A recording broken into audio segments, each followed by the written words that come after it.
సత్యసాయి జిల్లా మడకశిర నియోజకవర్గ వైసీపీ మాజీ ఎమ్మెల్యే పలమనేరు తిప్పేస్వామి అన్యాయం చేశాడని ఇద్దరు బాధితులు జగన్ తెరిచిన డిజిటల్ బుక్ లో ఫిర్యాదు చేశారు. తన వద్ద 25 లక్షలు తీసుకుని ఇవ్వలేదని విక్రమ్ వాపోయారు. నష్టపోయిన తమకు న్యాయం జరగకపోతే ఆత్మహత్యలేశారనమన్నారు. మరో బాధితుడు ఆగలి మండలం దొక్కలపల్లికి చెందిన కామన్న మాజీ ఎమ్మెల్యే తిప్పేస్వామి తన వద్ద డబ్బులు తీసుకుని బెదిరించాడన్నారు. సాక్షిపత్రికలో 13 ఏళ్లుగా పనిచేసిన తనపైనే కక్ష కట్టి మరీ ఉద్యోగం నుంచి తీసేయించారని వాపోయారు. తన తమ్ముని భార్యకు రావాల్సిన ప్రమోషన్ను వేరే వారికి ఇప్పించి 6 లక్షలు లంచం తీసుకున్నారన్నారు. న్యాయం చేయాలని జగన్ను కోరారు. మా అమ్మాయి ఆర్ఎస్ ప్రియాంక అని కౌన్సిలర్గా టికెట్ ఇచ్చారు. టికెట్ ఇచ్చి గెలిచినాక మాజీ ఎమ్మెల్యే తిప్పేస్వామి గారు నా దగ్గర 25 లక్షలు ఇప్పించుకొని చైర్మన్ చేస్తానని చెప్పి మళ్ళీ ఫస్ట్ టైం లేదు, రెండో తూరి ఇస్తాను. రెండో తూరి అయినా కానీ లేదు, మీరు క్రిస్టియన్ అని మీరు అట్లా క్రియేట్ చేసి కొన్ని రోజులు ఆపినారు.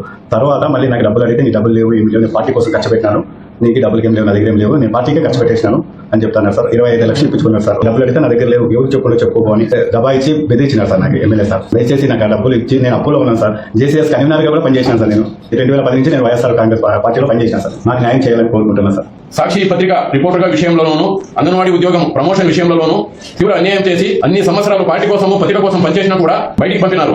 ఈ విషయమై మొరపెట్టుకున్నా కూడా నాకు న్యాయం జరగలేదు. మాజీ ముఖ్యమంత్రి వైఎస్ జగన్మోహన్ రెడ్డి సీరియస్ గా తీసుకుని పరిష్కరించాలని కోరుతున్నాను.